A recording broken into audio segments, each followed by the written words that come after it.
This is one of the most famous dinosaurs that ever lived. This dinosaur was a carnivore with an incredibly long and flexible neck. It's also one of the few dinosaurs to have webbing between its toes, and this dinosaur was absolutely enormous. But what many people don't realize is that a lot of what we know about this dinosaur isn't actually correct. So join me as we uncover new findings that will make you look at this dino in a whole new way. The Spinosaurus was first discovered in 1912 by a French paleontologist named Charles Dupuisat in Morocco. He found several large vertebrae from the neck and tail of a very unusual saurian. At the time, it was thought to be a type of megalosaurus, which at the time was considered to be a waste of a perfectly good fossil. So he didn't even give it a scientific name. However, after finding more fossils in later years, it was finally given a scientific name, Spinosaurus aegyptiacus. In 1941, the type specimen was sent to the Natural History Museum in London for further study. This individual, which was designated the holotype, had the majority of its ribs and vertebrae missing. Despite this, it was determined that this dinosaur was so different from other known carnivores that it was classified into its own family called the Spinosauridae. It wasn't until 1976 when another adult specimen was discovered. This time, it was located in the El Warifia region of Morocco. In 1988, another partial skeleton was discovered in the same area. The third specimen contained the skull, which gave us an idea of how this creature actually looked. With these three specimens, the Spinosaurus would forever become one of the most famous dinosaurs of all time. However, these discoveries were not without controversy. See, in 1983, a British paleontologist named Keith Parsons claimed that the Spinosaurus was nothing more than a mixture of other previously discovered species. He said that the supposed unique features of the Spinosaurus were actually just exaggerated versions of other dinos. However, a few years later, he would change his mind after finding out that the original type specimen was actually much larger than he thought it was.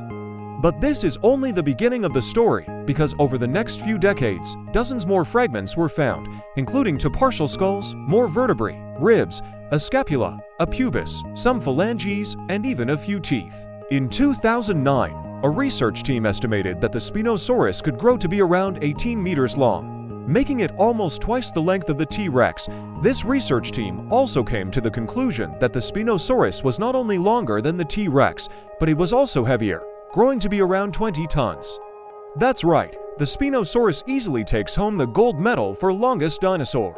Based on the evidence, it seems like the Spinosaurus evolved around 99 million years ago in North Africa, specifically in what today is the country of Morocco.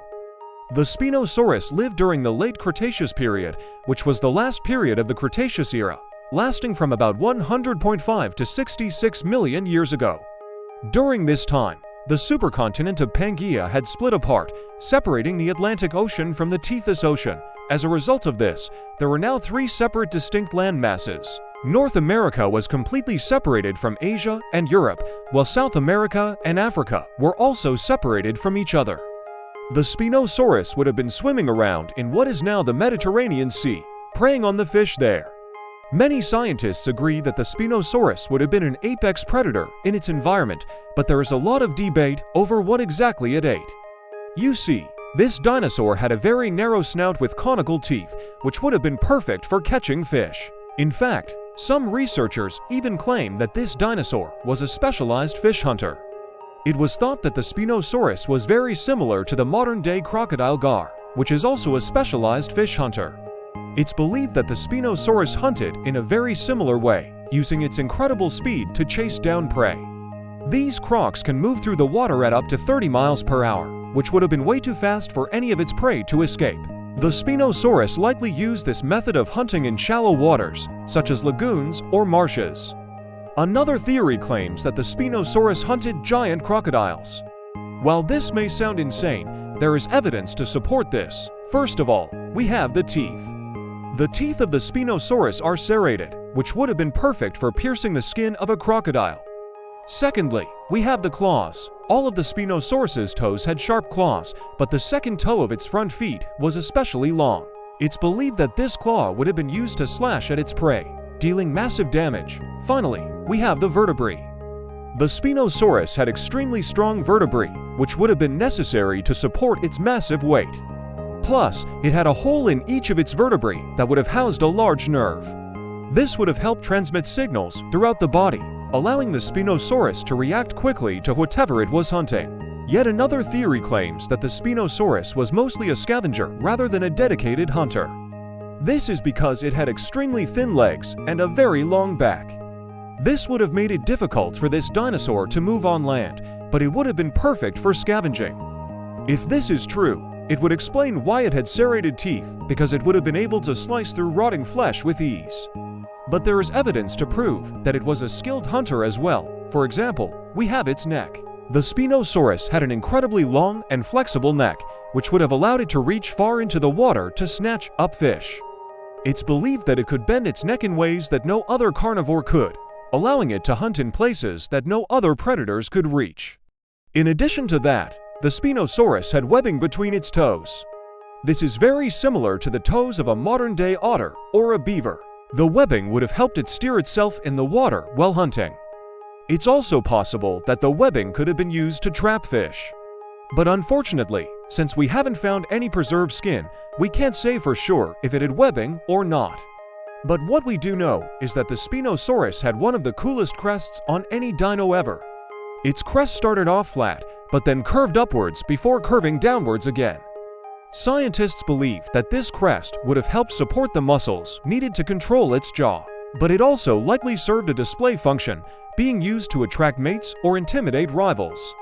Some researchers believe that it may have even been used to regulate its body temperature. Either way, it would have been one of the most recognizable features on its head. When it comes to the appearance of the Spinosaurus, we have to remember that it had feathers. Now, the exact number of feathers it had is unknown, but it's safe to say that it likely had a thick covering over its body.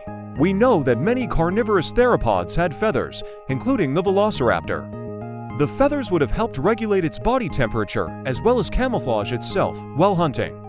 Now, the Spinosaurus was a truly remarkable creature, but unfortunately, it went extinct around 66 million years ago. This would have been caused by the asteroid impact in Mexico, which caused a mass extinction event. The impact caused massive earthquakes, tsunamis, and even volcanic eruptions. It's estimated that 75% of all species were wiped out, including the dinosaurs. But this doesn't mean that they're gone forever. Thanks to the fossil record, we can still learn about these amazing creatures and keep their memory alive. What's your favorite thing about the Spinosaurus? Let me know in the comments below.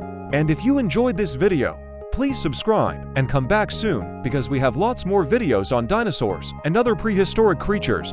And as always, thank you for watching.